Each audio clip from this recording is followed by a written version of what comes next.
Assalamualaikum warahmatullahi wabarakatuh. Selamat siang, salam sehat untuk kita semua.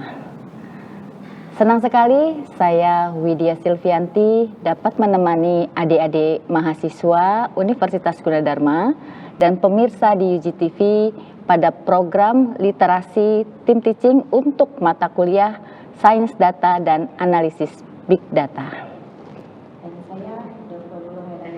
Yang akan mendampingi jalannya diskusi akademik pada kesempatan kali ini.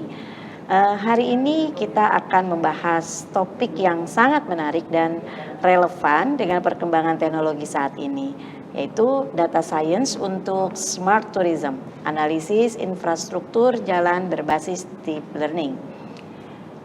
Kalau biasanya kita bicara mengenai pariwisata, yang kita ingat adalah adik-adik pasti kuliner gitu ya, kemudian destinasi wisatanya, tempat peristirahatannya ya.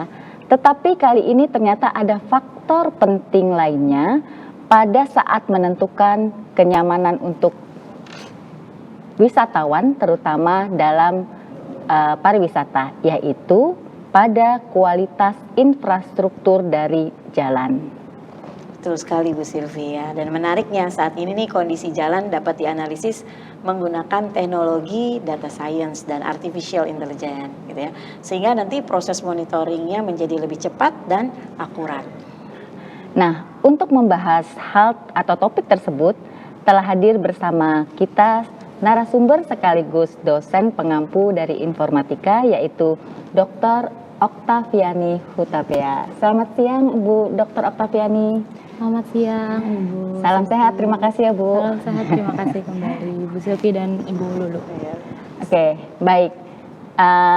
Tanpa berpanjang kata, berpanjang waktu, kami persilahkan kepada Dr. Oktaviani Hutapea untuk menyampaikan materi terkait data science untuk smart tourism, yaitu analisis infrastruktur jalan berbasis deep learning.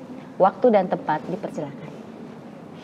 Baik, terima kasih Ibu Dr. Widya Silvianti dan Ibu Dr. Lulu Khairani atas kesempatannya. Selamat siang adik-adik mahasiswa yang hadir saat ini di daring ya untuk tema hari ini yaitu adalah data science untuk smart tourism, analisis infrastruktur jalan berbasis deep learning.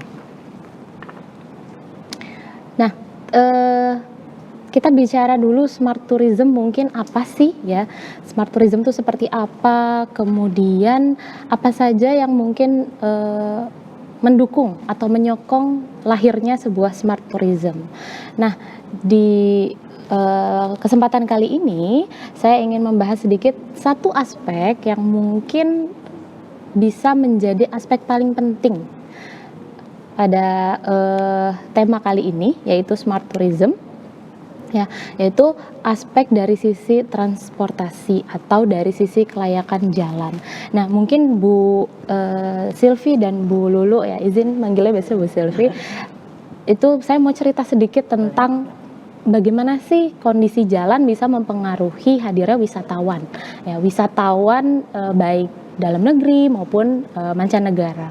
Khususnya kita fokus untuk mengembangkan wisata-wisata yang ada di Indonesia. Ya, berdasarkan pengalaman saya, kalau namanya datang ke sebuah tempat wisata viral, mungkin banyak sekarang, apalagi banyak media ya, banyak sosial media, kita bisa tahu tempat wisata yang mungkin anak muda bilangnya hidden gem gitu, yang nggak tahu udah di mana, tahu-tahu viral.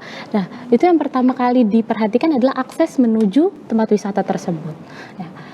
Ketika mengendarai, baik itu menggunakan kendaraan roda 4 maupun roda 2 ataupun menggunakan transportasi publik mungkin, itu pasti yang paling pertamanya adalah jalannya seperti apa. Kadang kalau misalnya jalannya berlubang, penuh tambalan, lalu kondisi pinggirnya itu banyak yang rusak, kadang ada aspal atau kadang berubah menjadi tanah, berair dan seterusnya, itu mungkin pertama kali hadir seneng ya, karena tempat wisata viral nih kita FOMO kalau anak Gen Z zaman sekarang, tapi ingin untuk ke situnya lagi atau revisit kembali ke wisata itu akan berkurang. karena sudah membayangkan bagaimana di jalan itu kita tempuh dengan kondisi yang kurang baik gitu. Kemudian selain itu akhirnya pengaruhnya banyak ya, adik-adik mahasiswa. Pengaruhnya mungkin yang tadinya tempatnya itu pendapatannya sudah mulai ada, baik dari masyarakat sekitar maupun dari wisata tersebut, tadi viral banyak yang mengunjungi, akhirnya karena males orang revisit kembali karena tidak memadai, tempat wisatanya bisa tutup. Bahkan tempat wisatanya akhirnya tidak laku lagi atau berkurangnya pengunjung. Nah, itu berarti kan kaitannya dengan pendapatan. Mungkin tadinya masyarakat setempat di sepanjang jalan tuh sudah ada banyak waralaba atau karena akan banyak pengunjung, ada jual souvenir yang khas di sana, merchandise dan lain-lain. Karena lama-lama pengunjungnya berkurang, akhirnya juga seperti pasti pendapatannya berpengaruh juga terhadap masyarakat lokal. Nah, itu yang pengantar mungkin dari tema hari ini, bahwa bagaimana kondisi jalan dan kualitas dari jalan itu sendiri berpengaruh terhadap wisata ya. Nah, di slide yang ada itu ada smart tourism. Yang pertama ada smart mobility. Ya, smart mobility itu cakupannya ada smart public transportation, ya, kemudian tourism transportation system, lalu transportation ICT integrated. Nah, ini kaitannya memang dengan transportasi. Semua sistem transportasi seperti apa, maka diintegrasikan menjadi bisa smart mobility. Nah, dari transportasi itu tadi landasannya adalah jalan. Kemudian ada smart safety. Nah, smart safety ini ada yang mungkin di highlight, yaitu adalah CCTV system, yang mana nanti CCTV ini bisa menjadi data awal kita untuk dapat mengidentifikasi nih jalan yang bagus seperti apa, kerusakannya bagaimana. Nah, itu bisa kita manfaatkan data untuk sebagai data kita, data awal kita, ya, yang nantinya berpengaruh terhadap tadi kualitas dari jalannya, kemudian nanti pengaruhnya pendapatan. Jadi banyak aspek yang bisa dikembangkan. Oke, baik. Nah, berikut adalah jumlah perjalanan wisatawan Nusantara maupun wisatawan mancanegara di Indonesia pada tahun 2015. Seperti yang terlihat bahwa mungkin memang seperti yang kita ketahui ada pandemi ya, ada pandemi di tahun akhir 2019 masuk ke Indonesia tuh kalau tidak salah awal 2020 sampai 2023 itu sudah mulai ada kenaikan karena kemarin kita ada sistem lockdown. Maka wisatawan mancanegara yang ditandai dengan garis orange itu sangat terjadi penurunan. Ya, walaupun kalau di Indonesian Tourist itu masih terus ada penurunan sedikit, kemudian naik kembali. Tapi kalau kita lihat titik paling tingginya dari tahun 2015 sampai 2024 itu ada di titik 2019. Jadi sebenarnya wisata Indonesia sedang naik-naiknya sebelum pandemi itu ya, bisa dilihat dari kurva yang ada di slide gitu, sedang naik-naiknya. Nah, sampai 2024 ini berdasarkan data dari BPS itu belum mencapai titik tertinggi kembali ya, terutama untuk wisatawan mancanegara. Nah, berarti inilah kesempatan untuk kita bisa membangun lagi bagaimana wisata ini supaya menarik kembali terutama wisata mancanegara maupun turis asli Indonesia atau wisatawan Nusantara. Nah, salah satunya tadi dengan salah satu langkahnya adalah smart tourism tadi. Nah, dari smart tourism yang banyak aspek tersebut, ada satu pilar yang kita highlight pada hari ini, yaitu adalah kondisi atau identifikasi dari jalan. Nah, ini ada penelitian dari jurnal ini terbaru tahun 2026, ada beberapa hipotesa yang diteliti tentang kepuasan wisatawan terhadap wilayah wisatanya, daerah wisata yang ingin dikunjungi. Sampai ke hipotesa terakhirnya bahkan revisit ya. Jadi memang tujuannya itu untuk mempertahankan ya, maka tujuannya adalah bagaimana wisatawan bisa revisit kembali ke daerah tersebut atau ke tempat tersebut. Nah, pada hipotesa pertama yang mungkin kita fokuskan pada saat ini adalah smart tourism infrastructure. Jadi infrastruktur jalan itu merupakan direct effect, ternyata punya efek langsung terhadap kepuasan dari wisatawan atau tourist satisfaction. Ya, tadi mungkin di awal saya singgung sedikit bahwa adanya pengalaman buruk saat mengunjungi tempat wisata tuh ternyata membuat kita untuk memutuskan tidak revisit kembali. Maka bagaimana kita kuatkan dulu di bagian infrastrukturnya. Karena sayang misalnya sudah ada tempat wisata yang bagus, kemudian sudah dapat tempat wisatanya perkembangannya baik, banyak sponsor yang mungkin masuk baik dari dalam maupun luar negeri, tapi ternyata infrastrukturnya tidak mumpuni, maka akhirnya tadi bisa berefek ke pendapatan atau ke keuangannya ya, atau keberlangsungan dari tempat wisata tersebut. Nah, maka ini adalah ajuan atau salah satu terobosan ya, yaitu kita bisa melakukan atau kita bisa membuat sebuah sistem untuk mendeteksi kerusakan jalan tadi. Mungkin kalau yang kita tahu kerusakan jalan ya pokoknya lubang, apapun itu bentuknya lubang. Kadang begitu, atau kita sebut saja jalan rusak. Padahal itu banyak sekali aspek atau banyak sekali jenisnya.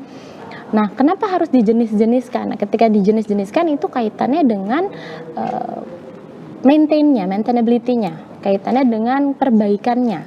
Nah, kalau misalnya kerusakannya rendah, perbaikannya harus seperti apa? Dan kaitannya dengan kerusakannya dan yang mana yang harus urgency, yang mana yang harus dibenarkan terlebih dahulu. Nah, itu adalah maka adanya sistem deteksi kerusakan jalan.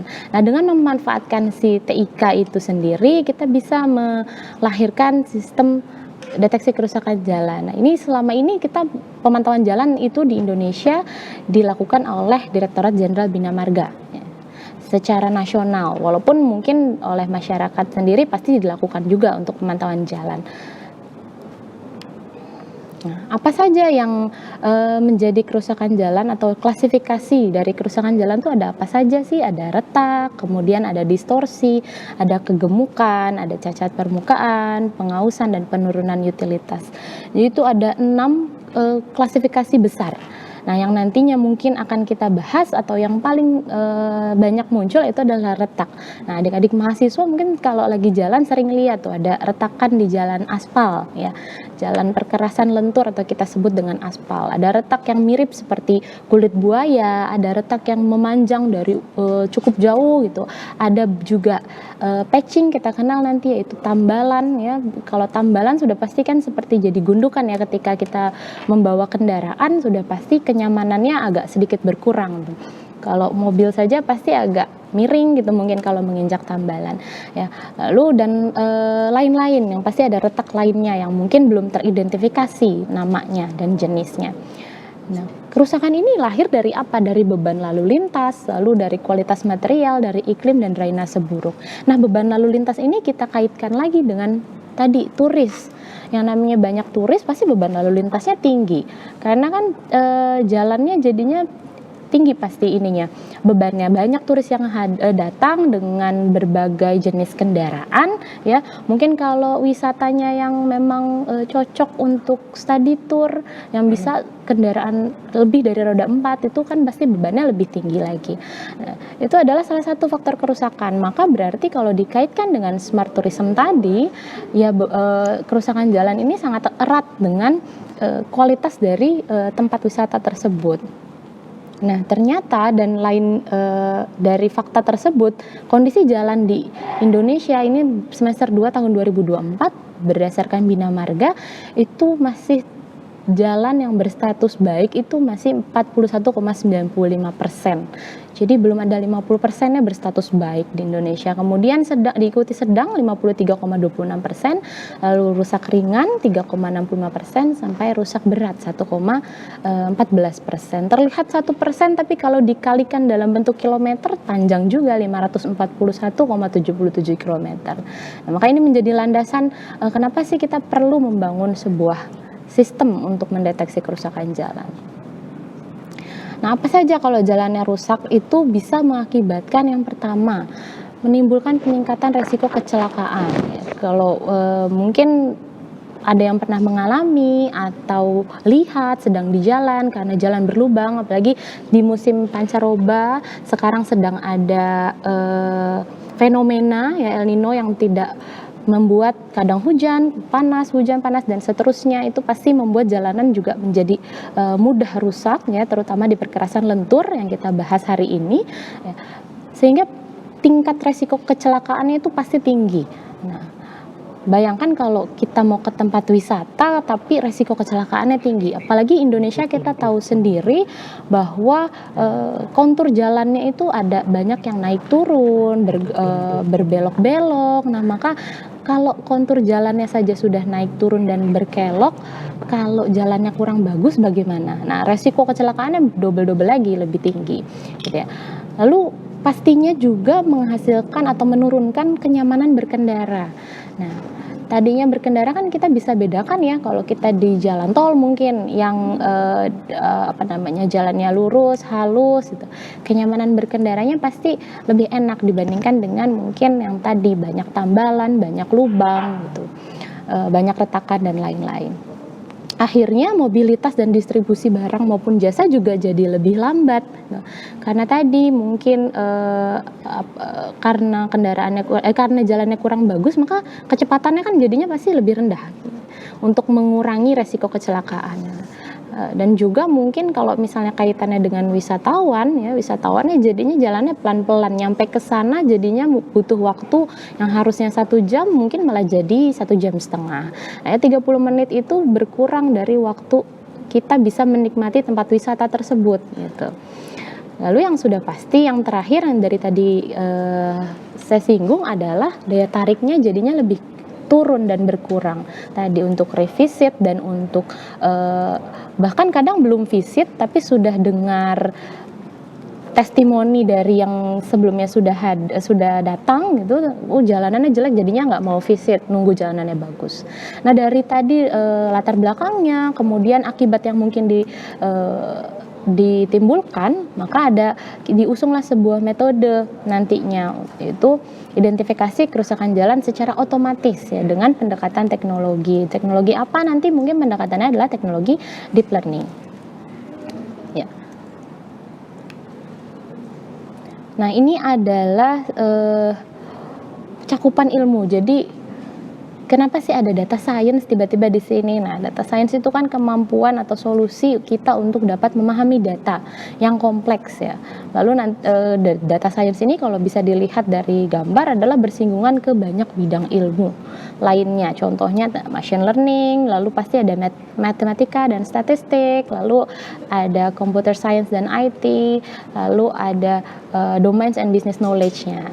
Nah, ini adalah cakupan beberapa ilmu yang beririsan yang nantinya kita manfaatkan untuk proses pembentukan sistem otomatisasi identifikasi dari kerusakan jalan itu. Nah, masuk ke data science ya, ada proses data understanding atau pembentukan sampai pembentukan dataset. Kalau tadi saya singgung bahwa kita bisa menggunakan data CCTV, tapi kalau di contoh di sini adalah kita menggunakan data citra jalan dari kendaraan survei jaringan jalan atau KSJJ Hawkeye 2000. Nah, itu adalah datanya nanti ditunjukkan bentuknya seperti apa jalannya. Nah, itu data tersebut harus kita pahami, bahwa ada objek apa saja di dalamnya, kemudian nanti kita cleaning bagian mana yang nantinya akan masuk ke dalam model yang nantinya bisa menghasilkan sistem ujungnya adalah prototipe dari sistem identifikasi kerusakan jalan. Ya, nanti akan kita labelkan data, akhirnya kita sudah paham jenis data citranya, kemudian kita paham ruang objeknya yang mana yang mau dijadikan ruang penelitian, lalu nanti kita labelkan. Tadi labelkan berdasarkan jenis kerusakannya. Lalu setelah itu ada prapemrosesan datanya. Harus diapakan datanya? Kalau di sini yang dilakukan adalah dilakukan pemotongan data, ya kemudian disamakan ukurannya dan diaugmentasi atau diperbanyak sampai nanti terbentuk dataset citra jenis dan tingkat kerusakan yang nantinya akan diekstraksi fiturnya yang kemudian menghasilkan dataset baru atau dataset fitur yang nantinya akan kita manfaatkan untuk pembangunan modelnya atau pelatihan dari model deep learning itu sendiri. Nah, ini citra jalan yang kita gunakan, yaitu citra jalan KSJJ atau citra jalan kondisi survei jaringan jalan menggunakan mobil Hawkeye 2000, ya, di mana diakuisisi itu oleh Direktorat Jenderal Bina Marga. Ya, kemudian citra jalan ini diambil menggunakan mobil yang terdapat kamera ya, menghadap ke depan dengan sudut pandang minimum 120 derajat. Jadi ditaruh di atas mobil dengan sudut 120 derajat. Maka kalau adik-adik mahasiswa lihat gambarnya agak sedikit miring. Nah, disinilah kita butuh understanding the data di sini dalam konteks yaitu data citra. Ya. Lalu dari garis depan interval pengambilannya adalah 10 meter sekali. Jadi di capture selama 10 meter sekali. Mungkin ada yang pernah ketemu dengan kendaraan survei jaringan jalan ini. Di jalan dia banyak sensor, ada sensor lidar, ada sensor kamera dan lain-lain, itu punya fungsinya masing-masing ya, untuk tadi capture jalan ya. Nah, data citra ini juga diikuti dengan data penyerta atau deskripsi datanya. Ya, bagaimana kita bisa tahu data ini lokasinya di mana, kemudian pengambilannya pada meter keberapa, berada di jalur mana, ya itu informasi-informasi dari data citra tersebut. Ya, tadi kita sedang understanding the data. Maka kita baca di sini link ID. Nah, jadi setiap data citra itu punya ID unik, ID khusus ya, yang merupakan tanda bahwa citra tersebut adalah unik. Nah, from star dan to star itu adalah from stationer dan to stationer. Jadi tadi kan diambil dalam interval 10 meter. Maka harus ditandai dalam interval 10 meter, oh berarti ini adalah interval 0,1, 10 meter pertama 10 meter sampai 0,2, berarti 10 sampai 20 gitu. Jadi kalau 0,3 sampai 0,4 ya berarti 30 sampai 40 ya. Lalu lane code. Nah, kalau misalnya kita di jalan itu kan ada ini jalur berapa jalur. Mungkin yang contoh yang paling mudah adalah ketika kita di jalan tol, itu ada jalur 1, jalur 2, jalur 3 sampai jalur 4 mungkin. Nah, ya ini sama, mereka menandai bahwa ada lane code, yaitu jalur ini berada di jalur 2. Jadi jalur 1 berada pada kiri atau luar jalan, jalur 2 adalah makin ke tengah, itu jalurnya makin bertambah.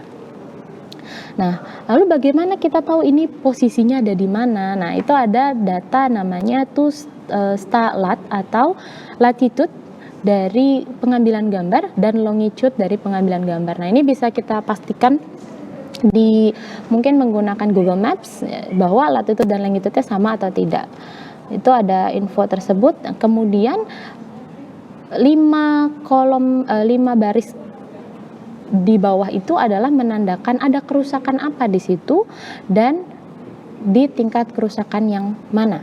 Ya, jadi saya jelaskan dulu, mungkin kerusakannya ada 5. Yang pertama adalah alligator crack atau retak buaya, kemudian longitudinal crack atau retak memanjang, lalu other crack karena kita harus bisa mengakomodir retak-retak lainnya yang mungkin belum teridentifikasi atau belum ada namanya ya, jadi disimpan dalam other crack.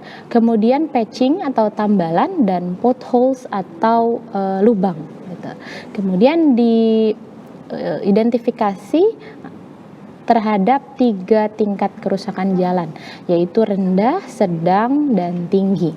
Ya, kalau di data pertama ini itu berarti kerusakan jalannya ada pada alligator crack ya. Severity SALG_crack itu adalah retak alligator atau retak buaya dengan tingkat kerusakan S atau sedang.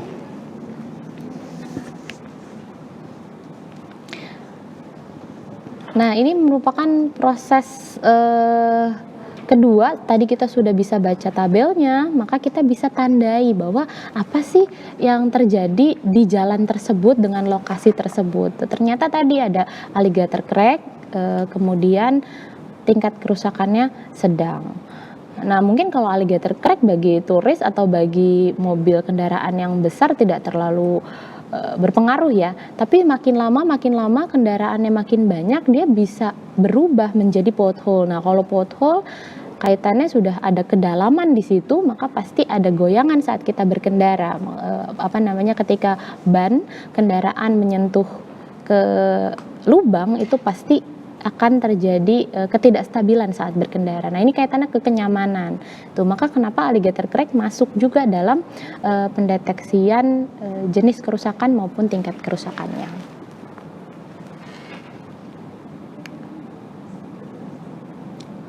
Nah, setelah dilabelkan, maka kita sudah mendapatkan jenis dan tingkat kerusakannya seperti apa. Maka nanti kita bisa lakukan proses berikutnya, yaitu prapemrosesan data citra. Ya, dari mulai citra yang dilabelkan sampai nanti ada proses penajaman dari citra itu sendiri.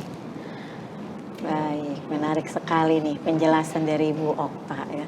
Ternyata cepat sekali nih kita nih waktunya nih.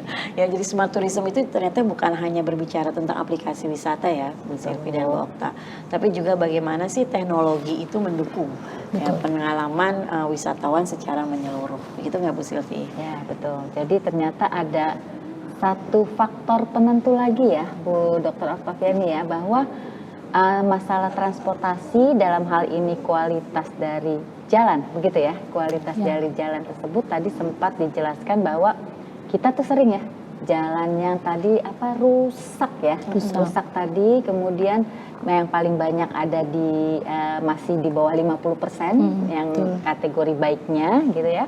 Jadi sehingga perlu satu bentuk penelitian lagi begitu ya bagi adik-adik mahasiswa di khususnya ini adik-adik yang ada di program studi sosial humaniora ya, betul ya, hari ini yang menyaksikan program literasi team teaching ini. Gitu, ya.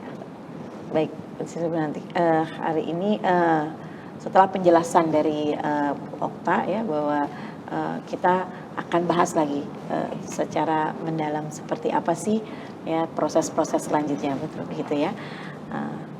Baik, kita akan tetap bersama kami di Literasi Sains Data dan Analisis Big Data.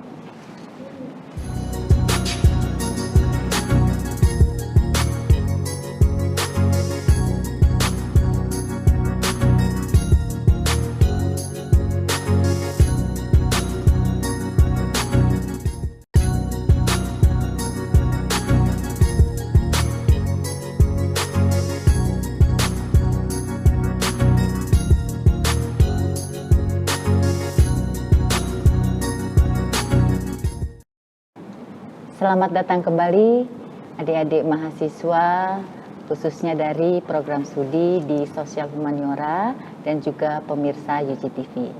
Pada segmen sebelumnya, Dr. Oktaviani Hutapea telah menjelaskan bagaimana pentingnya transportasi dalam hal ini kualitas dari jalan menuju satu destinasi wisata. Ya.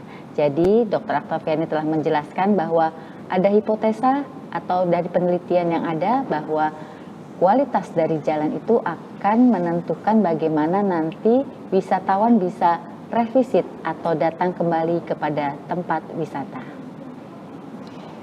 Untuk materi selanjutnya kita akan mempersilahkan Ibu Dr. Oktaviani untuk melanjutkan ya penjelasan yang tadi tertunda atau terpotong di segmen 1. Dipersilakan Ibu Oktaviani. Baik, terima kasih Ibu Dr. Widya Sufianti dan Ibu Dr. Lulu. Oke, mungkin lanjut kembali tadi adik-adik mahasiswa semoga sudah kembali dan bisa mengikuti lagi literasi ya tim teaching hari ini gitu. Soal tadi identifikasi kerusakan jalan. Nah, tadi kita sampai di prapemrosesan data citra. Ya, jadi bagaimana kita sudah punya datanya, kita sudah understanding datanya, sudah tahu jenis kerusakannya apa, tingkat kerusakannya bagaimana. Nah, lalu sekarang diapakan datanya? Ya, datanya apakah seperti itu saja kemudian mesin atau komputer dapat paham? Oh, tentu tidak. Jadi ada banyak proses yang mengikuti. Ya, yang pertama citra beranotasi. Jadi tadi kan kita sudah mendapatkan label dari kerusakan jalan, baik jenis maupun tingkat kerusakannya. Itu kita sebut citra beranotasi. Nah, citra beranotasi ini tadi kalau saya boleh balik sedikit ke gambarnya ya, ini adalah satu gambar luas ya dengan berbagai objek. Ada kendaraan, kemudian ada kendaraan motor ya, truk, lalu ada minibus seperti itu. Bahkan tercapture juga pohon, kemudian ruko-ruko di pinggir jalan, itu semua tercapture. Nah, maka kita perlu fokus terhadap citra kerusakannya saja atau yang dianotasikannya saja. Di sini saya tandai dengan kotak pembatas berwarna ungu. Nah, dari kotak pembatas berwarna ungu ini itu kita kenal ada 4 titik, yaitu X, Y, kemudian width dan height ya. X, Y itu adalah titik ya, titik X dan Y, lalu berapa lebarnya dan berapa tingginya. Jadi dari label atau kotak pembatas yang kita anotasikan itu kita bisa ekstraksi ya menjadi 4 titik X, Y, width dan height-nya.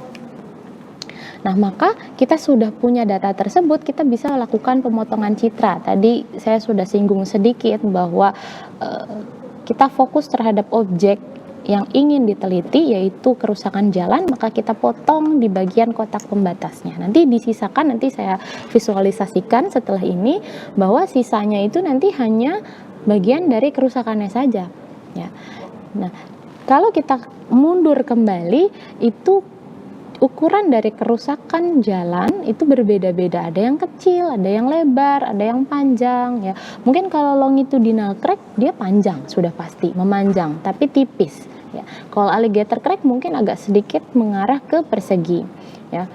Pothole itu kecil-kecil sekali. Nah, itu yang menjadi terlalu beragam ukurannya, maka kita butuh penyesuaian dimensi dari citra tersebut. Jadi kita samakan dimensi citranya ya.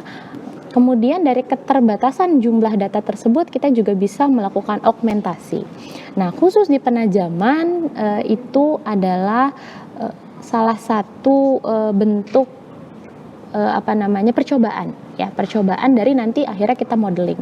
Mungkin adik-adik mahasiswa pernah melakukan penajaman citra menggunakan aplikasi-aplikasi yang ada di sosial media, atau memang install aplikasi khusus penajaman citra ya, kita foto kemudian blurring lalu ditajamkan agar kualitasnya lebih HD. Nah, ini yang kita lakukan ya, karena kualitas dari citranya atau ukuran dari citranya itu kan ada yang kecil, kalau kita resize ke lebih besar sudah pasti blur gitu. Nah, maka kita lakukan percobaan penajaman. Apakah penajaman citra ini nanti bisa berpengaruh terhadap robustness dari model atau kualitas dari model? Ya, nanti dibuktikan di percobaan-percobaannya.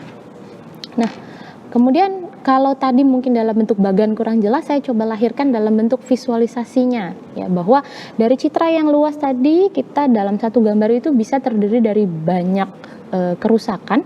Contoh di sini saja ada 4 kerusakan ya, di mana masing-masing kerusakannya itu ada other crack, lalu ada pothole ya, itu terlihat sekali kalau pothole dia pasti punya kedalaman ya, namanya lubang.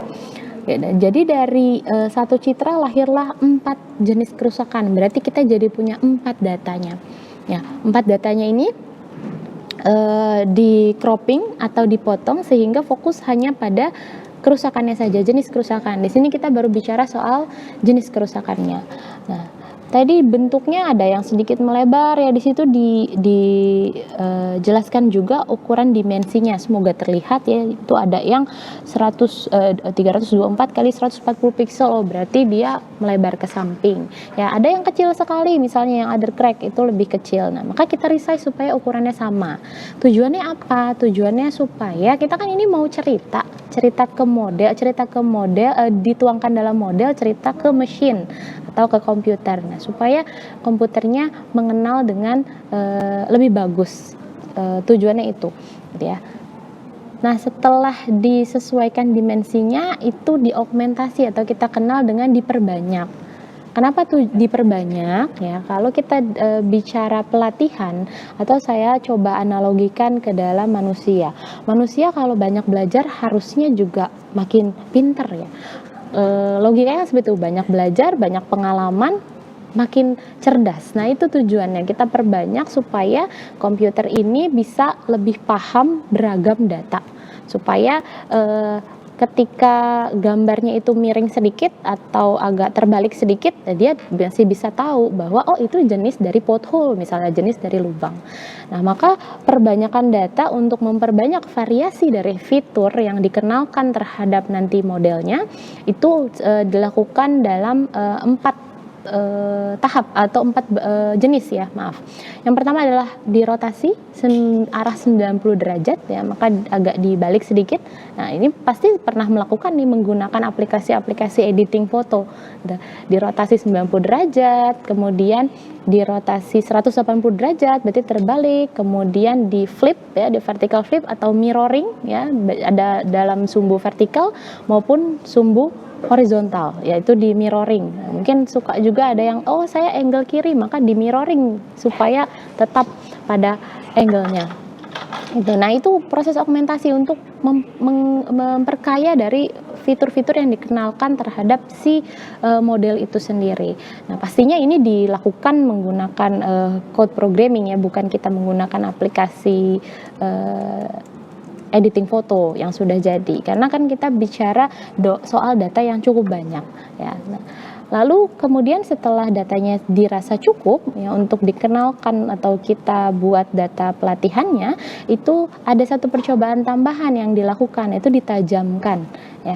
Jadi datanya ditajamkan ya, tadi tujuannya karena tadi ada yang kecil sekali, mungkin ketika di resize fiturnya jadinya kurang jelas, ini apakah masuk other crack, apakah masuk alligator crack ya, itu yang paling mungkin agak sedikit sulit ya. Kalau pothole itu karena ada kedalaman, pastinya ada perbedaan warna di situ, maka agak lebih mudah diidentifikasi jenisnya.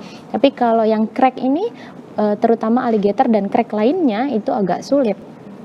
Nah, tadi di augmentasi jumlah datanya dirasa cukup. Di sini digunakan jumlah datanya totalnya itu menjadi 1580, di mana sebaran awal sebelum augmentasi adalah ada yang 99, 66, 46, 44 sampai 61.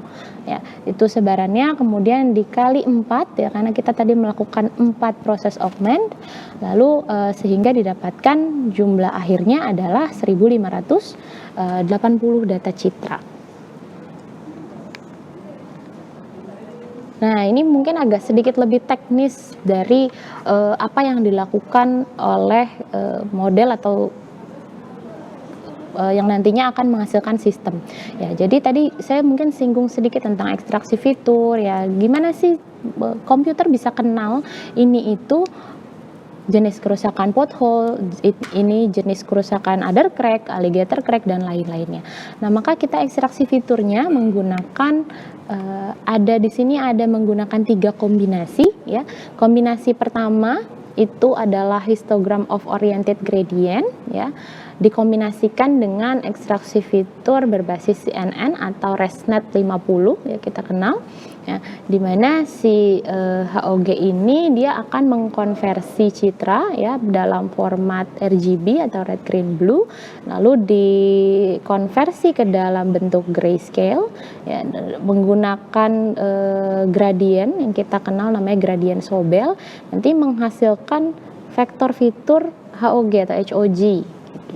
Nah, vektor fitur dari gradient ini nantinya akan dikombinasikan dengan vektor fitur berbasis atau inisialisasi model menggunakan arsitektur ResNet 50. Ya, nah, ResNet 50 ini nanti dia bekerja dengan mengkonversi citra ya, dari citra yang tadi kan tadi bentuknya citra dikonversi ke dalam bentuk array. Jadi nanti bentuknya sudah angka-angka. Jadi yang dikenali itu angka.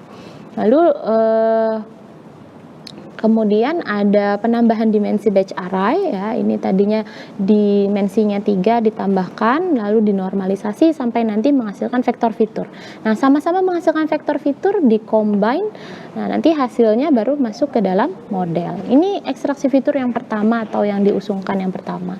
Yang kedua, kita menggunakan local binary pattern. Ya, ini ada local binary pattern dan local nonlinear pattern. Singkatnya, local binary pattern ini dia bekerja dengan membandingkan pixel pusat dengan pixel tetangganya. Jadi pixel pusatnya berapa, pixel tetangganya berapa. Yang sebelumnya telah diinisialisasi dulu. Misalnya kita menggunakan pixel 3x3, maka kalau ada mahasiswa tahu kan gambar itu ada pixelnya ya. Nah, pixel itu punya angka. Nah, angkanya tersebut itu dibagi dulu nih, mau dibagi berapa. Misalnya 3x3, 5x5 dan seterusnya. Dalam kasus ini itu dibagi dalam dimensi 3x3. Maka pusatnya sudah pasti di tengah, dengan tetangganya itu ada 8. Nah, local binary pattern itu langsung dibandingkan, lebih kecil dari pusat atau lebih besar dari pusat. Jika lebih kecil nanti diganti dengan nilai 0, jika lebih besar diganti dengan nilai 1.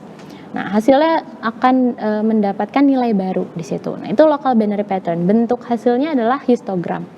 Bedanya dengan local nonlinear pattern, kalau local binary itu hanya membandingkan besar kecilnya ya, lalu diganti 0 atau 1. Kalau local nonlinear pattern kita menggunakan fungsi nonlinear. Di sini fungsi nonlinear yang digunakan adalah fungsi kuadrat. Jadi selisihnya berapa dikuadratkan hasilnya berapa. Nah, nanti ada kelebihan dan kekurangannya dari dua jenis ekstraksi fitur lokal ini. Dimana ternyata kalau terlalu detail juga belum tentu hasilnya bagus. Ternyata malah terlalu sensitif nanti modelnya kalau kita terlalu detail. Oke. Nah, yang terakhir itu ada Inception V3. Nah, Inception V3 ini juga salah satu model arsitektur dari tour CNN ya, di mana saya coba kombinasikan dengan LBP dan juga dengan LNLP. Maka nanti ada 3 kombinasi ekstraksi fitur. Yang pertama adalah HOG dengan ResNet 50, lalu yang kedua LBP dengan Inception V3, lalu yang terakhir atau percobaan ketiga itu menggunakan LNLP dengan Inception V3. Nah, kombinasi fitur ini tujuannya apa tadi? Untuk mengenalkan citra-citra jenis kerusakan tadi, dikenalkan tuh ke model dalam bentuk angka, nanti hasilnya adalah angka ya, yang sudah dinormalisasi tentunya. Oke, kemudian setelah kita melakukan ekstraksi fitur, kita dapat namanya dataset fitur. Tadi kita masih pakai dataset citra atau dataset gambar. Kalau sekarang datasetnya udah bentuknya fitur atau sudah bentuknya angka. Ya, nah dataset fitur ini baru masuk ke dalam model identifikasi jenis kerusakan, lalu masuk ke pengujian sampai nanti bisa akhirnya mengidentifikasi jenis kerusakannya apa. Nah, di deep learning ya, dalam kasus ini saya gunakan data latih, validasi, dan uji. Jadi ada data pembagian data. Tadi ada 1580 data totalnya. Maka fiturnya juga sama, pasti ada 1580. Nah, berapa yang kita serahkan untuk dapat dilatih ke model ya, sehingga nanti modelnya belajar dari data tersebut. Lalu di split lagi untuk validasi saat training, kemudian baru diujikan. Ya, jadi data uji terakhir itu dibagi dalam 3 skenario ya pembagiannya, latih, validasi, dan uji. Yang pertama adalah 80%, 10%, dan 10%. Lalu yang kedua adalah 70%, 15%, dan 15%. Yang ketiga adalah 60%, 20%, dan 20%. Nah, ini contoh pembagian datanya. Ya, jadi tidak selalu harus seperti ini. Gitu. Bisa saja latihnya lebih banyak, 90%, validasinya 5%, dan ujinya 5%. Kembali ke tadi, understanding datanya dan jumlah datanya berapa, kebutuhannya berapa, itu balik lagi ke situ. Nah, ini secara arsitektur dari model yang diusung ya untuk identifikasi jenis kerusakan. Tadi kalau dijabarkan dalam bentuk tahapan pembentukan model klasifikasi, itu pertama kita punya input image ya, yang tadi jenis kerusakannya apa, kemudian melalui 3 jenis ekstraksi fitur lokal dulu, lalu dikombin dengan fitur berbasis CNN ya menggunakan transfer learning, lalu kemudian karena fiturnya ini berbeda dimensinya ya, maka kita lakukan flatten ya. Flatten dijadikan array 1 dimensi yang kemudian menghasilkan ekstraksi fitur yang akan masuk ke layer-layer berikutnya. Nah, di sini digunakan ada 3 fully connected layer, di mana layer pertama itu adalah terdiri dari 1024 neuron, kemudian layer kedua itu 512, layer ketiga itu 256. Itu fully connected layernya. Yang terakhir adalah output layer menggunakan fungsi aktivasi softmax ya, di mana softmax biasa digunakan untuk klasifikasi ya, banyak kelas, menghasilkan nantinya akhirnya bisa teridentifikasi apakah jenis kerusakannya alligator, apakah longitudinal, apakah other crack, patching maupun potholes. Nah, tabel sebelahnya ini kaitannya dengan percobaan ya, berbagai parameter pada saat percobaan. Dia menggunakan learning rate 2/-4, lalu batch size-nya 32, lalu inisialisasi epochnya itu ada 10, 50, dan 100. Di mana rasio data dari latih ya, training, validation, dan testing itu adalah 3 skenario yang sebelumnya mungkin sudah dibahas gitu ya. Nah, tadi kita baru ketahui jenis kerusakannya. Jadi baru tahu nih, oh ini adalah kerusakannya alligator. Oh ini adalah kerusakannya pothole dan seterusnya. Sekarang tingkat kerusakannya apa? Nah, di sini kita modelkan lagi baru untuk dapat mengidentifikasi tingkat kerusakannya. Ya, jadi kalau misalnya tadi arahnya untuk apa? Kan kita udah tahu jenis kerusakannya, arahnya untuk lebih ke perbaikan, percepatan perbaikan. Oh, mana yang urgensi? Mungkin yang kerusakannya tinggi itu harus cepat-cepat dilakukan perbaikan. Ya, sehingga karena kan kalau kita tarik lagi ke belakang ke awal tadi pertemuan itu bahwa kenyamanan berkendara atau akses dari jalanan menuju tempat wisata itu kan menjadi salah satu poin yang cukup penting ya.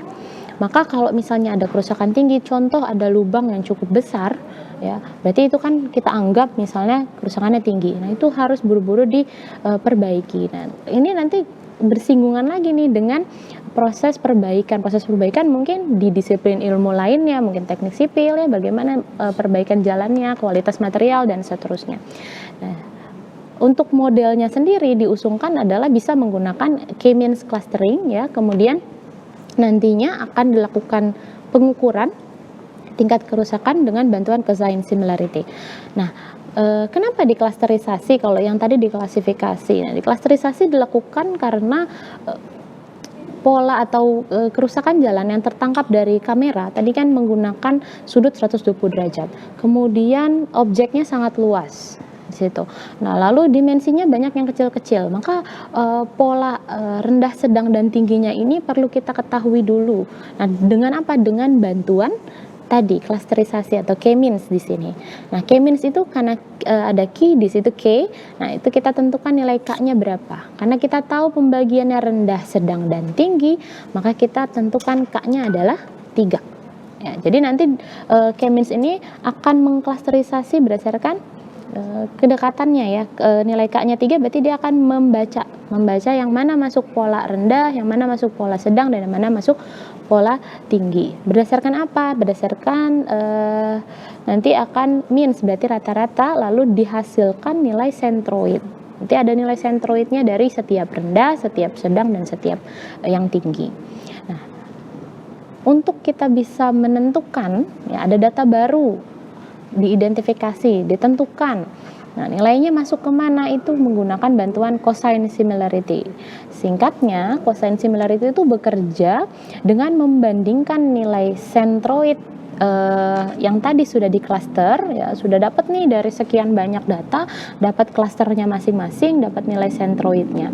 Kita bandingkan dengan data baru. Data barunya ini yang belum pernah diujikan, belum pernah dilatih. Maka kita sebut sebagai citra uji. Nanti dibandingkan ya, dihitung cosine similarity-nya, maka nanti dia dekat kemana? Lebih dekat ke rendah, lebih dekat ke sedang, atau lebih dekat ke tinggi. Nah, udah dapat. Jadi identifikasinya sudah sampai tingkat kerusakan. Sudah dapat jenis kerusakannya, sudah dapat tingkat kerusakannya. Lalu apa yang penting lagi? Yaitu lokasi kerusakannya. Ya dari gambar tersebut, kalau misalnya kita hanya tahu latitude longitude, berarti kan kita harus ke Gmaps lagi, kita lihat lagi, kita cari lagi lokasi sebenarnya ada di mana. Nah, di sini di prototipe ini kita sampai bisa menentukan lokasi kerusakannya ada di mana berdasarkan informasi latitude dan longitude dari citra kondisi survei jaringan jalan yang dihasilkan oleh mobil Hawkeye 2000. Ya. Jadi perbaikannya bisa lebih cepat, lokasinya dapat, tingkat kerusakannya dapat, dan jenis kerusakannya dapat. Jenis kerusakannya berpengaruh mungkin terhadap material apa yang harus dibawa ke lokasi untuk memperbaiki. Pastinya mungkin berbeda ya kalau kerusakannya pothole, kerusakannya alligator crack, material yang dibawa mungkin harus beda. Nah, ini memang ujung-ujungnya ke percepatan dari perbaikan. Ya, manfaatnya itu. Nah, nanti menyambung lagi ketika perbaikannya itu cepat, maka tadi nggak ada lagi tuh komplain soal jalannya nggak bagus, akhirnya tidak mau revisit ke tempat wisata tersebut. Nah, ini adalah usungan atau salah satu kita memanfaatkan teknologi ya untuk dapat melakukan percepatan perbaikan jalan. Nah ini hasil pembentukan dataset. Kalau tadi baru dijabarkan mungkin belum terbayang bahwa prosesnya seperti apa sih. Nah prosesnya adalah tadi kita dari citra jalan yang paling kiri itu yang hasil pemotongan citra, itu citra jalan yang luas, kemudian kita potong lalu disamakan dimensinya ya, lalu diaugmentasi jadi dari satu citra bisa menghasilkan 4 tambahan variasi citra lainnya, lalu kemudian ditajamkan. Nah, tadi juga disinggung ekstraksi fitur, nanti kaitannya dengan angka. Nah, ekstraksi fitur ini itu dihasilkan dari tadi kombinasi, ya kombinasi dari HOG dengan reset 50, lalu LBP dengan inception V3 dan LNLP dengan inception V3. Gitu. Untuk masing-masing jenis kerusakan kita punya ekstraksi fiturnya. Nah, angka-angka ini adalah yang akan kita masukkan ke dalam arsitektur yang tadi kita sudah bangun menggunakan 3 fully connected layer, kemudian output layer dan segala fungsi aktivasinya serta parameter yang diinisialisasi. Nah, dimensi dari setiap kombinasi ekstraksi fitur juga berbeda-beda ya. Untuk HOG dan ResNet 50 itu dimensinya agak lebih besar, yaitu 56.804. Nah, untuk LBP dan LNLP karena dia prinsip kerjanya sama, hanya berbeda di yang satu menggunakan nonlinear, yang satu menggunakan perbandingan ya, perbandingan besar dan kecil saja, maka dimensi fiturnya sama, yaitu 2304 fitur. Nah, setelah dibandingkan, diinisialisasi tadi dengan penajaman dan tidak dengan penajaman, ya, dihasilkanlah akurasi terbaik ya, dalam model dapat mengenali jenis kerusakan, yaitu di ekstraksi fitur LBP ya, local binary pattern dengan inception V3 menggunakan inisialisasi epoch 50, lalu pembagian rasionya itu 70 berbanding 15 berbanding 15 ya.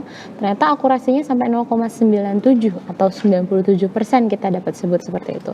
Jadi model dapat mengenali data uji atau mengenali dengan benar data uji ya sebanyak 97%. Akurasi dari yang terbaik ya, tentunya beragam, ada yang 94, 91, bahkan ada yang kurang baik misalnya di 79. Nah, faktor-faktornya apa saja yang bisa mempengaruhi akurasi tersebut ya, nanti mungkin ada banyak faktor. Yang tadi saya sempat singgung LNLP dan LBP, apakah yang lebih detail justru lebih baik? Ya, belum tentu ternyata di kasus ini. Seperti itu. Baik. Lebih menarik lagi ya, Bu Oktaviani ya. Jadi artinya dari kualitas data yang didapatkan supaya bisa dilakukan analisis terhadap big data ya. Jadi data science ini memang kualitas data menentukan. Jadi tadi Bu Dr. Oktaviani sudah menjelaskan secara terstruktur beberapa metode ataupun algoritma yang digunakan, begitu ya Bu ya, supaya nanti adik-adik semua begitu ya bisa kalau nanti tertarik, karena kan tadi sempat dijelaskan juga ini ada kaitannya atau keterkaitannya dengan bidang ilmu lainnya ya, betul ya Bu Lulu ya Bu. Jadi artinya ini tidak menutup kemungkinan hanya di bidang informatika saja atau sosial humaniora saja, jadi keteknikan semuanya ikut berperan untuk bisa nanti akhirnya nanti akan menjadi sebuah prototipe ya, betul ya Bu ya? Oh, jadi lebih menarik lagi ya. Lagi betul Bu Sylvie. Jadi nanti dari hasil yang sudah diidentifikasi tingkat kerusakan yang mungkin nanti dari ekonomi bisa membuat satu kayak penelitian ya tentang apa sih pengaruhnya gitu ya, pengaruh dari sisi ekonomi terlihat dari distribusi barang, jasa ya untuk ke tempat wisata tersebut gitu ya, atau apakah ada dampak kerusakan dari dampak kerusakan jalan itu juga terhadap perekonomian di daerah pariwisata gitu ya, atau ada nggak sih misalnya bisa meningkatkan apa namanya pendapatan dari tempat wisata tersebut. Ini menarik sekali nih. Nanti ini bisa diteruskan seperti Bu Sylvie ya. Baik, adik-adik semua jangan kemana-mana, kita jeda terlebih dahulu. Kita nantikan segmen berikutnya untuk pembahasan sampai dengan kepada prototyping untuk dari destinasi pariwisata ini.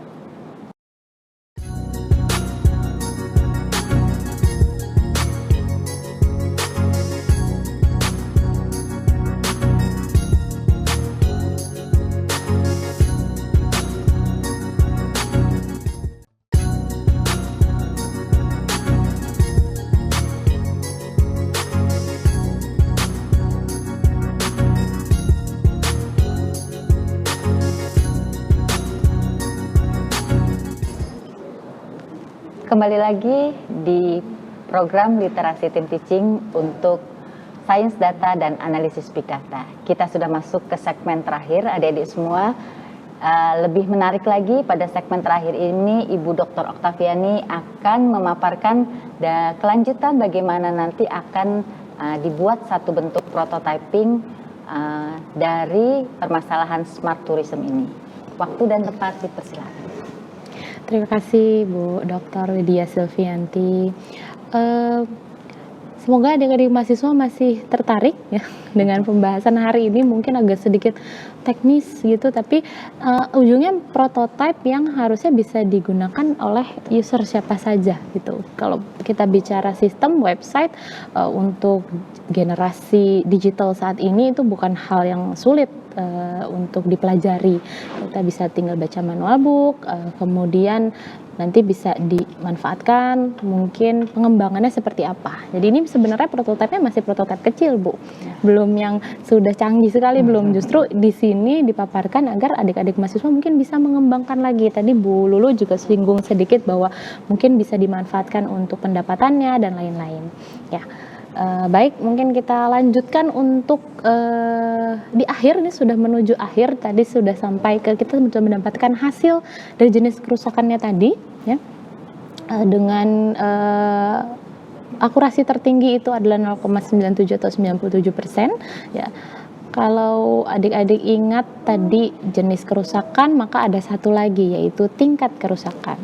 Nah, tingkat kerusakannya tadi menggunakan bantuan Cosine Similarity, di mana setelah kita gabungkan atau kita klasterisasi ke dalam nilai K sama dengan 3, yaitu rendah, sedang, dan tinggi, lalu akan dihitung ya menggunakan Cosine Similarity. Nah, yang mana yang kita jadikan hasil? Yang dijadikan hasil adalah nilai yang paling tinggi. Maka kalau dapat dilihat di layar, untuk contoh data pertama ya, pada nilai rendah atau R di situ, Cosine Similarity-nya adalah 0,8521. Lalu nilai untuk sedang itu adalah 0,8641. Dan nilai untuk tinggi itu adalah 0,7727. Nah, cosine similarity ini ada pada nilai range 0 sampai 1. Maka semakin mendekati 1 itu semakin baik atau semakin mirip dengan klaster yang sudah kita hitung tadi menggunakan K-means. Nah, ini bisa dalam bentuk desimal seperti ini, atau kalau mau presentasi kita juga kadang bisa sebut 86%, 85%, dan 77%. Nah, maka dari contoh data pertama ini masuk ke dalam kelompok sedang, di mana nilainya memang paling tinggi walaupun memang beda tipis. Tadi kenapa di kelas awalnya kan sudah diceritakan bahwa datanya mirip-mirip ya, bentuk kemiripan datanya tuh cukup tinggi. Nah, maka di tingkat kerusakan ini juga hasilnya juga jadinya nilainya agak sedikit mirip-mirip. Nah, tetap kita menentukan yang mana masuk golongan tingkat kerusakan mana, itu adalah yang paling tinggi.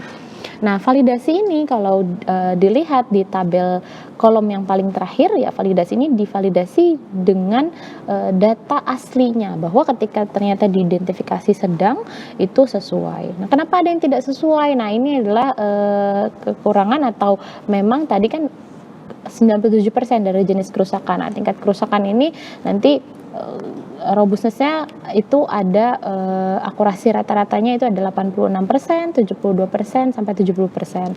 Jadi kalau adik-adik yang di informatika atau di teknik ini yang harus dikembangkan sangat kembali ya, bahwa bagaimana meningkatkan si tingkat kerusakan ini.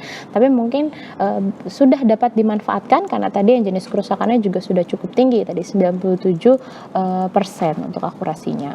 Nah, ini evaluasinya menggunakan run index ya. Run index juga sama, rentangnya ada di 0 hingga 1. Maka semakin mendekati 1 itu semakin baik. Nah, ini contoh dari prototipe perangkat lunak. Jadi tadi di-build atau dibangun jenis kerusakannya, tingkat kerusakannya apa, sampai titiknya ada di mana. Nah, maka prototipenya adalah yang pertama itu halaman dashboard atau halaman awal ya, kita bisa unggah datanya. Ya, datanya kalau di sini bisa menggunakan data KSJJ Hawkeye 2000 ya, tapi dapat dicoba juga dengan data-data lainnya, misalnya CCTV atau data yang mudah digunakan, misalnya data capture ya dari kamera handphone ya, atau kamera profesional ya, nanti mungkin harus ada penyesuaian kembali gitu. Jadi memang banyak bersinggungan dengan bidang ilmu lainnya gitu. Nah, nanti datanya diupload, kemudian kita tahu lokasinya di mana, diproses, mungkin agak sedikit kecil ya, di bawah itu, di nomor 3, yang bawah itu adalah mengidentifikasi jenis kerusakannya. Oh, kerusakannya apa? Kerusakannya adalah longitudinal. Ya, kemudian tingkat kerusakannya apa? Tingkat kerusakannya misalnya sedang. Nah, sama titik kerusakannya ada di mana. Jadi bisa langsung fokus, oh kita menuju kerusakan ini.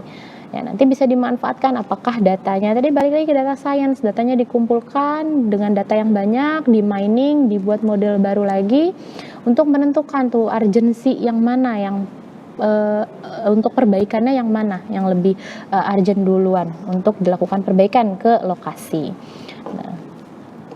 Nah, ini juga salah satu visualisasi dari bagaimana koordinat lokasi dapat ditentukan pada website. Nah, dan prototipe atau websitenya ini terintegrasi dengan Google Maps ya, jadi kita bisa langsung direction yang menggunakan rute yang sudah ada di aplikasi Gmaps atau Google Maps. Nah, jadi ini tadi kaitannya kita bisa langsung menuju lokasi yang memang perlu perbaikan ya, urgensinya tinggi. Nah, maka prototipe ini ya kesimpulannya yang dapat dimanfaatkan untuk smart tourism tadi, pemanfaatannya teknologi digital ya untuk meningkatkan kualitas dan pengalaman wisata. Mungkin tadi baru berbasis website, agak bisa menggunakan handphone, bisa menggunakan laptop, bisa, tapi mungkin bisa ada pengembangan lagi untuk aplikasi khusus, jadi bisa langsung pelaporan, ada langsung penganggaran biaya. Wah, itu banyak sekali tuh bidang ilmu yang bersinggungan dan butuh kerjasama dari berbagai bidang ilmu. Lalu dari segi infrastruktur jalan sudah pasti meningkatkan kualitas jalan, karena tadi disinggung kaitannya adalah dengan perbaikan ya, jadi kualitas jalannya semakin terjaga. Ada apalagi Indonesia iklimnya tropis ya, hujan, panas dan seterusnya pasti berpengaruh terhadap kualitas jalan ya. Kerusakan tidak dapat dihindari, tapi bisa kita minimalisasi resikonya ya. Tadi resiko yang di awal, apakah kecelakaan atau lambatnya distribusi barang dan jasa, lalu pariwisata dan seterusnya. Lalu dari sisi data science ya itu bisa untuk mengolah data dan analisis kondisi infrastruktur dan pengambilan keputusan. Tadi pertama pengambilan keputusannya untuk perbaikan jalan. Kemudian bisa juga dimanfaatkan dikumpulkan lagi datanya untuk penentuan urgensi dari perbaikan ya. Lalu mungkin di bidang ilmu lainnya nanti apalagi yang bisa dimanfaatkan dari hasil data-data yang penelitian yang ini gitu, yang pertama ini. Nah, deep learning-nya sendiri yaitu dimanfaatkan untuk deteksi otomatis. Jadi kalau yang tadinya mungkin masih manual, harus menyusuri berapa ribu kilometer ya, dengan kontur jalan yang berliku-liku, tanjakan, turunan dan seterusnya, itu sekarang bisa otomatis, bisa pakai gambar, bisa dikirim ke sistem, lalu monitoringnya sehingga lebih cepat dan akurat. Begitu. Iya. Baik ya. Jadi tadi Dr. Oktaviani sudah menjelaskan sampai bentuk bagaimana ini prototipenya. Jadi itu berbasis website ya Bu ya. Betul. Mungkin kita lanjutkan dengan sedikit diskusi bagaimana mungkin supaya ini Bu. Ini kan jelas tourism. Berarti di Universitas Gunadarma kita memiliki program studi pariwisata. Berarti adik-adik di pariwisata itu bisa untuk jadi peluang penelitian, betul ya? Betul. Ya. Kemudian yang kedua ada adik-adik di sosial humaniora lain seperti tadi Bu Lulu info ekonomi, fakultas ekonomi, kemudian fakultas ekonomi manajemen dan akuntansi, ekonomi syariah, kemudian fakultas ilmu komunikasi, begitu ya. Terus fakultas psikologi, begitu ya, yang sosial humaniora, ada lagi yang terlewat sastra dan budaya, pariwisata, serta sastra Inggris, serta Tiongkok. Nah, mungkin Bu Dr. Oktaviani bisa memberikan sedikit masukan ataupun saran. Ini adik-adik masih menyiapkan di sisi apa nih kalau dari bidang-bidang sosial humaniora? Silakan Bu, mungkin mohon ininya masukannya buat adik-adik. Baik, diskusi ya Bu Ya, diskusi saja. Okay. Jadi artinya adik-adik nih, tadi dengar kan Bu Oktaviani, ini teknis, ya mungkin itu lebih ke arah informatikanya gitu ya. Tapi adik-adik di sosial humaniora mungkin, ini kami sekarang udah semester berapa nih? 4, 6 atau semester 2, 4, 6. Sekarang ganjil ya Bu sekarang? Genap betul ya. 2, 4, 6, 8. Kita harus nyiapin apa nih? Supaya nanti siap ke depannya ada peluang-peluang seperti ini. Silakan. Baik. Kalau ini kan memang teknis informatika sudah pasti yang berbau dengan komputer ya, Bu Lulu dan Bu Silvi. Nah, misalnya di pariwisata, kita tuh dari sisi peneliti, itu bagian informatika itu butuh sekali data. Ya, data awal itu sangat menentukan. Nah, saya mau menggunakan atau saya mau membuat satu tempat wisata mana nih yang dijadikan penelitian awal gitu dari banyaknya di Indonesia. Nah, maka mungkin teman-teman adik mahasiswa yang di pariwisata itu bisa memberikan data awal, rekomendasi, kondisi wisata mana yang sedang viral atau misalnya daerah wisata mana yang sangat berpotensi untuk mendatangkan dari wisatawan. Iya, jadi gitu. Artinya sekarang kok terlihat kurang kunjungan, justru mau ditingkatkan, ternyata ada salah satu faktornya misalnya dari infrastruktur dari jalannya. Jadi kita membutuhkan adik-adik di program studi tadi untuk bisa mengeksplorasi datanya itu bagaimana cara untuk mendapatkan di bidang masing-masing gitu ya Bu Okta. Betul sekali. Itu tadi kan sudah ada tuh tadi dari aplikasi ya, kan sudah disebutkan misalnya ini kerusakannya di sini. Mungkin dari yang pariwisata itu bisa melakukan analisis atau survei untuk kepuasan. Kepuasan dari atau kenyamanan dari wisatawan nih. Jadi bisa dilihat nih, ternyata dari hasil itu kan udah ketahuan tuh ya. Daerahnya nih ternyata banyak yang berlubang atau banyak yang perlu diperbaiki. Sehingga dibuatlah analisis kalau misalnya supaya apa? Supaya pemerintahnya bergerak untuk memperbaiki. Jadi membantu di sisi pemerintah daerahnya juga begitu ya. Juga nanti pemerintahnya secara daerah, secara nasional. Jadi buat jadi masukan. Jadi adik-adik di sosial media perannya tuh besar ya Bu ya. Supaya di awal itu dapat tadi ya kualitas datanya memang tadi ya kualitas data ya kalau dilakukan teknis tadi mungkin jadi menghasilkan satu bentuk pemodelan yang nanti kalau diterapkan ke prototypingnya bisa memberikan ketepatan. Urgensi tadi apa? Mana jalan yang harus diperbaiki terlebih dahulu. Atau ya bisa lihat juga misalnya tadinya wisatawan tadi seperti udah disinggung ya, wisatawannya banyak nih. Tapi karena ada kerusakan jalan, akhirnya ada penurunan, ya kan? Nah, itu Penurunan bisa- tingkat ya, kunjungan tingkat gitu ya. kunjungan. Nah, Ya, itu bisa tuh jadi dari adik-adik pariwisata mungkin bisa dibuatkan lah itu penelitian ya yang terkait dari hasil yang oleh prototipe yang Ibu Okta tadi sudah sebutkan gitu ya. Jadi bisa dibuatkan misalnya kenapa ya wisatawan jadi enggan kembali gitu ya. Nah, itu bisa dibuatkan satu penelitian analisis tingkat kepuasan dan juga kalau dari sisi ekonomi mungkin bisa dibuatkan seperti kayak analisis cost and benefit gitu ya. Jadi dari hasil ini nih kalau misalnya nih jalanan ini diperbaiki, apa sih yang bisa didapatkan dari Betul. orang-orang atau dari daerah tersebut gitu ya, penduduk daerah tersebut gitu. Apakah nanti ada kontribusi, ya pastinya ada peningkatan pendapatan gitu ya. Jadi bisa nih dilakukan sama adik-adik yang di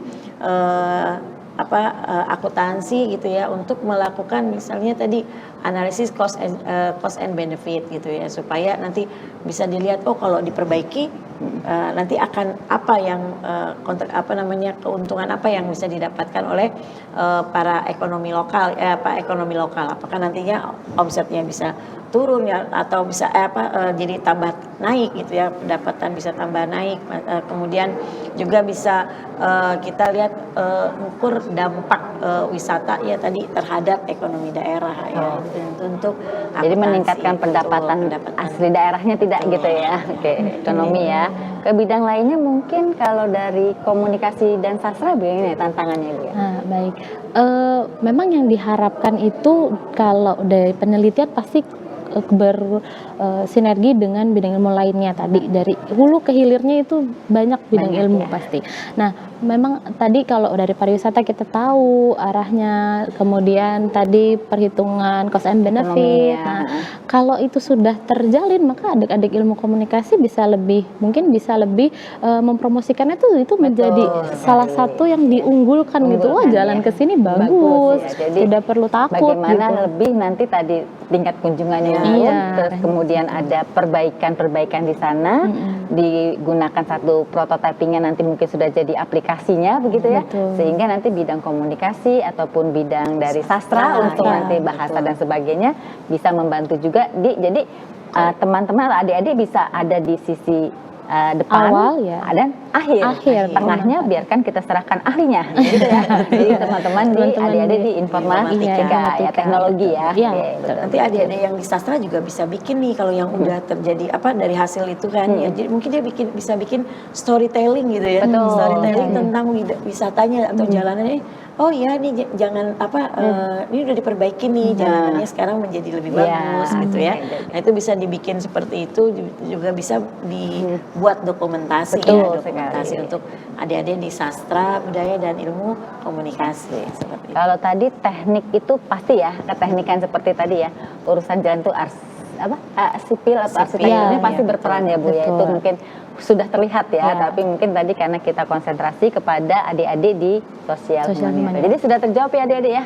Oke, jadi Semoga tetap terjawab. semangat begitu ya. Jadi banyak sekali terbuka begitu ya Bu Lulu dan Bu Oktaviani bahwa banyak sekali penelitian ataupun adik-adik sekarang sedang di semester yang berjalan dan nanti ketika siap untuk bisa gitu ya menerapkan hasil dari kuliahnya ataupun nanti penelitian itu bisa membantu di sisi ini. Jadi masih terbuka gitu kesempatannya. Iya, sangat ditunggu kalau kolaborasinya.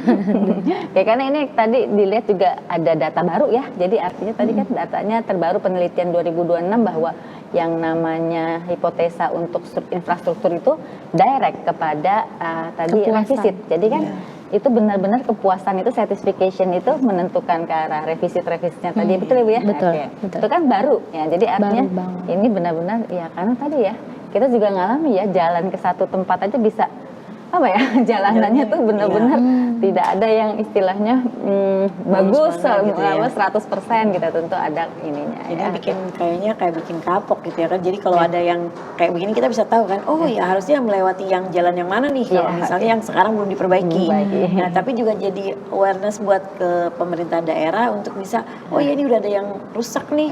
Ya, jadi mungkin ada ilmu komunikasi bisa bantu untuk menambahkan data gitu ya, menambahkan data dia yang bikin storytelling, oh ternyata di sini ada yang rusak.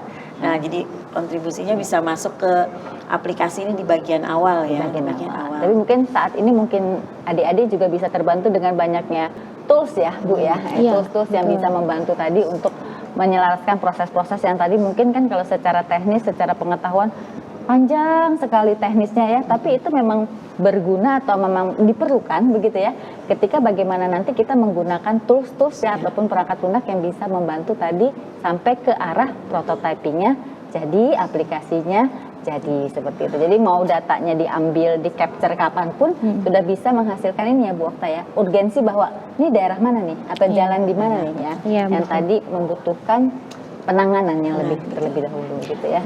Nah, sebenarnya Bu Sylvie dan Bu Lulu, kalau misalnya tadi saya singgungnya datanya ya Bu ya, kita butuh datanya di mana sih, datanya data awalnya harus seperti apa. Nah, kolaborasi itu juga bisa memperbaiki dari prototipe tadi kan masih sederhana, sederhana sekali. Nah, dari teman-teman mahasiswa sosial humaniora, baik itu misalnya pariwisata atau ekonomi, kira-kira butuh data apa, sehingga butuh data sebagai outputnya apa, sehingga dari secara teknisnya kita bisa hasilkan atau tidak. Misalnya dari sisi biaya, oh butuh luas dari kerusakan tersebut, tadi kan baru hanya jenis, tingkat ya, oh butuh luas, oh nanti kita jadinya bisa improvement lagi sehingga menambahkan fungsi-fungsi yang lainnya. Betul, menambahkan fungsi berdasarkan tadi knowledge base dari teman-teman sosial humaniora. Jadi pemodelannya lebih baik lebih lagi, luas lebih lagi. luas Jadi lagi, untuk betul. pengembangan sangat terbuka kolaborasinya, baik itu di data yang sebelumnya maupun nanti pengembangan hasil akhirnya. Gitu. Jadi berkesinambungannya tuh ada ya. Iya, Ya, betul. jadi mulai di titik ini kalau ada yang mau misalnya adik-adik terbuka untuk ini, dicarilah penelitian dari Octaviani Hutapea ya, boleh ya, silakan di sekolah ataupun dimanapun. Nah, nanti adik-adik bisa untuk melihat mau mulai dari mana nih ya, atau melihat atau penyiapannya kepada apa yang harus dipersiapkan dan sebagainya, begitu ya. Betul.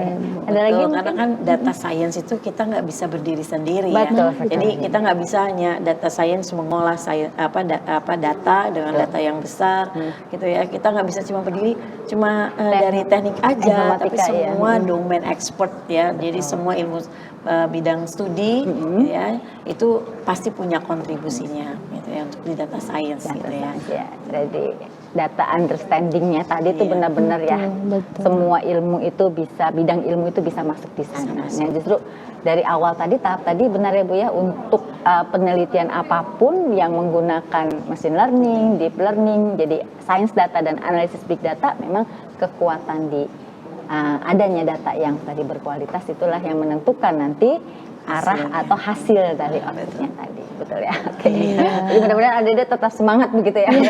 Tadi ini kok sulit ya. Teknis sekali ya. Nggak apa-apa, tapi jadi adik-adik masukkan, siapa tahu juga adik-adiknya ada yang lebih tertarik ke arah lebih teknisnya. Iya. Betul. Misalnya ya tadi ya, karena tadi misalnya ketebalan, panjangnya gimana ya, atau kedalamannya mungkin, ya. Betul. Kedalamannya. Jadi tadi ada berapa parameter Bu yang ditentukan kerusakannya itu? Jenis kerusakannya itu baru 5. Nah, itu retak buaya atau alligator crack kita kenal, kemudian other crack ya, retak lainnya untuk dapat mengakomodir kerusakan retak-retak yang belum teridentifikasi. Kemudian longitudinal crack itu retak memanjang ya. Kemudian patching, tambalan. Nah, sebenarnya patching ini unik karena patching itu sebenarnya hasil dari maintain. Ya, betul ya. Iya. Ketika ada lubang biasanya ditambah kan, ditambah, begitu. ya, Nah, betul. tapi ternyata patching itu menjadi salah satu faktor yang membuat kita berkendara tuh tidak nyaman. Ya, betul. Kalau terlalu tebal, kalau terlalu tinggi, atau kalau terlalu tipis justru lebih mudah Ini rusak ya, lagi. rusak lagi. Ya, itu dengan kondisi iklim yang sekarang. Nah, itu patching. Jadi masuk ke keretakan sebenarnya dia after effect dari Dari ini ya, apa namanya, perbaikan. perbaikan. Ya. Betul, ya. Kemudian Jadi yang maintenance terakhir menimbulkan, jadi memelihara tapi menimbulkan dampak dampak yang iya, lain. ternyata ada dampak lainnya. Nah, itu kan kami dapat knowledge base-nya dari teman-teman teknik sipil. Oh, itu betul, dari teknik sisi sipil tekniknya, ya, betul. ya. Nah, kemudian yang terakhir adalah lubang. Ya, lubang itu sudah pasti sangat berpengaruh lah terhadap Ini banyak kenyamanan ya. Betul. Nah, kalau dari tingkat kerusakannya itu masing-masing diidentifikasi rendah, sedang ataupun tinggi. Rendah, Iya, sedang iya. ataupun tinggi. Iya. Jadi peluangnya itu masih terbuka sekali, Sangat dan ini sudah terbuka. awal yang baik sekali, dan ini merupakan disertasi Iya. dokternya Ibu Dr. Tafiani ya. Betul. Keren ya. Betul. Masih awal nih ya, berarti maksudnya masih bisa pengembangan, Banyak sekali pengembangan. pengembangan. Oke. Banyak sekali pengembangan. Yang tadi sempat saya singgung bahwa luas dari kerusakan itu ternyata memang alangkah lebih baiknya bisa dihitung nih. Nah, iya, cuma betul. pengembangan kaitannya itu Bu Silvi dan Bu Lulu masih perlu literasi kembali. Nah, iya, betul. maka dibutuhkan nih Ya, apakah jadi- teman-teman dari ekonomi, akuntansi ya mungkin ya, dan memperhitungkan. Kemudian tadi teman-teman pariwisata menunjukkan jalan mana nih yang atau jalan ke tempat wisata mana nih yang memang sekarang butuh sekali prototipe ini. Jadi sebenarnya kalau sistem pemantau jalan itu Indonesia sudah ada, Bina Marga ya sudah Betul. dengan sistemnya sendiri, tadi manual maupun semi otomatis. Nah, tapi Indonesia itu kan jalannya luas, berpulau-pulau, ya ada keterbatasan tertentu yang mungkin nggak bisa sampai sana. Ya, Mobil akses ya, akses, kesananya, betul. ya. Mobil Hawkeye-nya mungkin nggak bisa, nah maka harus jalan kaki. Nah, kalau jalan kaki, bagaimana nih kita mengidentifikasinya? Nah, maka kenapa sih sistem otomatis ini diperlukan gitu. Jadi di Indonesia sudah ada sebenarnya, cuma ya Ya, itu pengembangan tadi ya, tadi. pengembangannya, dan ada keterbatasan, dan mudah-mudahan dengan adanya pengetahuan mengenai machine learning, deep learning gitu ya, terutama kaitannya dengan tadi yang sudah disampaikan oleh Bu Okta di arah smart tourism, jadi lebih meningkatkan lagi. Oke, jadi tidak terasa kita sudah sampai di penghujung acara, di penghujung literasi tim teaching untuk sains data dan analisis big data. Tadi adik-adik mungkin boleh sedikit dirangkum bahwa hari ini kita sama-sama sudah belajar atau literasi mengenai smart tourism terutama ya. Jadi smart tourism ini membutuhkan satu, dukungan teknologi itu pasti. Kemudian ternyata infrastruktur jalan juga mempengaruhi pengalaman dari wisatawan. Dan yang terakhir ada deep learning yang bisa membantu untuk melakukan identifikasi kerusakan jalan secara otomatis dan akurat. Jadi secara rangkuman seperti itu. Iya, baik. Terima kasih kepada Ibu narasumber kita ya, Ibu Dr. Oktaviani Hutapea yang memberikan materi yang sangat inspiratif dan bermanfaat gitu ya. Terima kasih kembali. Boleh satu kalimat dari Ibu sebagai penutup? Baik, mungkin untuk lebih ke adik-adik mahasiswa ya, kami sangat terbuka dari sisi teknisnya atau informatika atau komputer ya, sangat terbuka untuk kolaborasi penelitian ya. Mungkin memang susah untuk memulai research apa sih. Nah, kami tuh butuh insight dari teman-teman yang mana hari ini adik-adik mahasiswa dari sosial humaniora gitu ya, Bu. Jadi jangan bosan, jangan lupa terus berliterasi, terus membaca, jangan berhenti di situ untuk melakukan penelitian ataupun research yang saat ini sedang berjalan. Baik, terima kasih Ibu Dr. Oktaviani Hutapea. Terima kasih. Oke, kami berterima kasih kepada tim yang telah membantu untuk hari ini. Juga kami mohon maaf apabila di dalam pemberian literasi ini ada salah kata. Saya Widya Silvianti. Dan saya Lulu Hairani Munggaran. Wassalamualaikum warahmatullahi wabarakatuh. Sampai jumpa pada program literasi berikutnya.